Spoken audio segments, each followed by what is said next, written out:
pada tag HTML kita bisa menambahkan atribut ID untuk memberikan identitas yang spesifik pada elemen tertentu. Hampir semua tag bisa kita tambahkan atribut ID. Misalkan H2 Anda spasi saja, nah di sini ada pilihan atribut ID. Ya.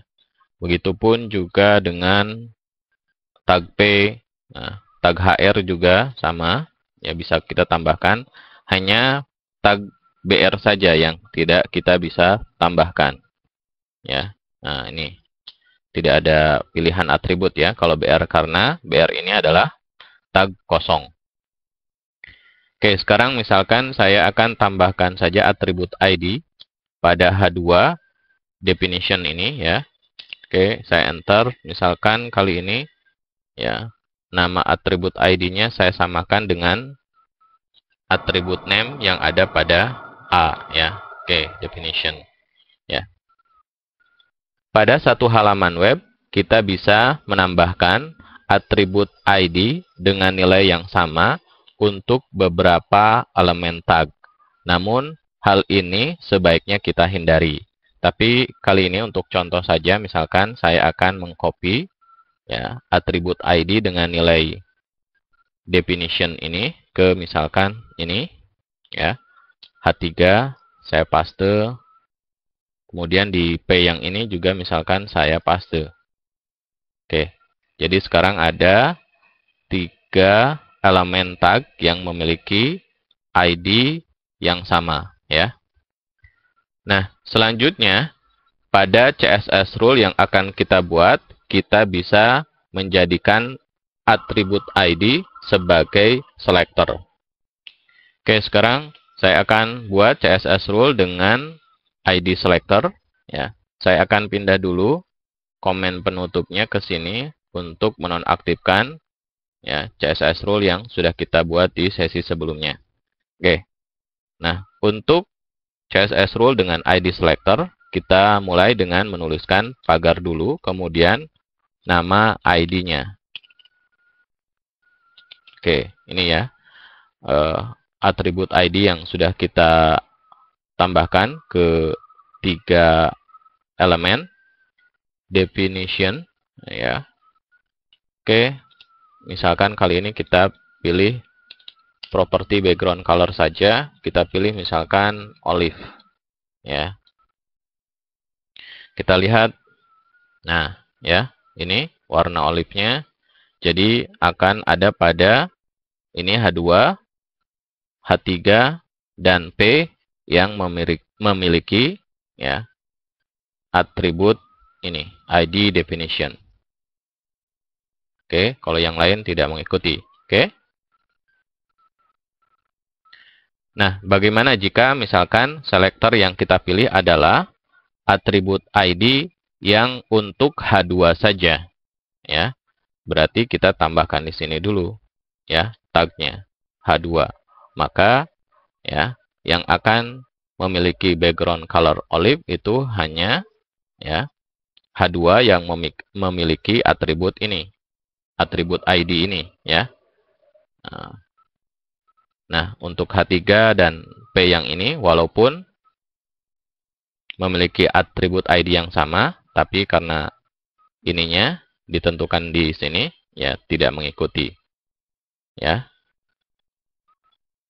Oke, sekarang saya simpan saja dulu.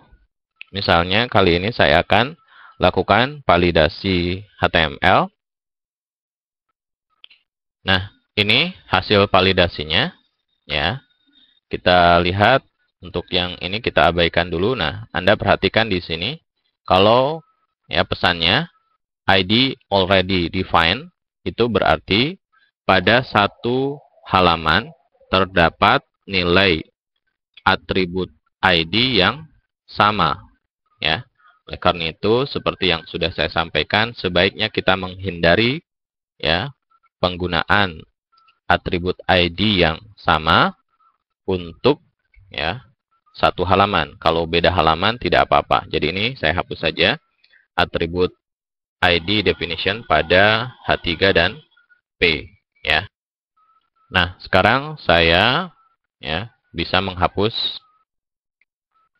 tag H2 ini. Jadi karena ini ya langsung menunjukkan pada ID definition di H2 karena tidak ada ID definition yang lain. Oke. Oke, sekarang saya simpan. Coba kita validasi lagi. Nah, hasil validasinya tinggal 2 error. Nah, kalau yang ini sebenarnya ya kita bisa perbaiki ya. Kalau pesannya seperti ini, itu dengan cara Anda perhatikan di sini di tag link. Ini kita pindah saja ke sini. Jadi ini seperti tag HR atau BR. Ya, tidak perlu tag penutup. Cukup ditulis seperti ini saja. Kalau mengikuti format XML. Kalau mengikuti format HTML justru seperti ini ya, disalahkan. Oke, sekarang kita coba validasi lagi.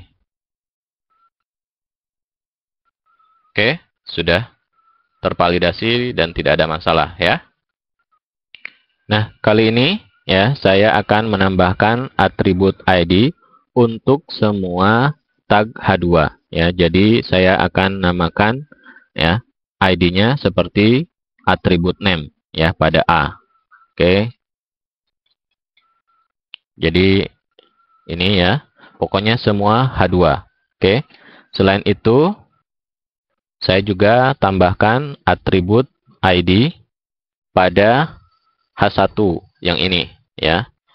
Judul saya namai header, kemudian untuk yang ini saya namai ID-nya TOC. Nah, setelah itu ya, saya buatkan CSS rule untuk masing-masing atribut ID seperti ini ya. Sekarang kita bisa simpan, kemudian kita lihat di browser. Maka hasilnya adalah seperti ini. Oke. Jadi setiap H2 ada background-nya dengan warna yang berbeda-beda. Oke. Jadi Anda bisa praktekkan sendiri ya.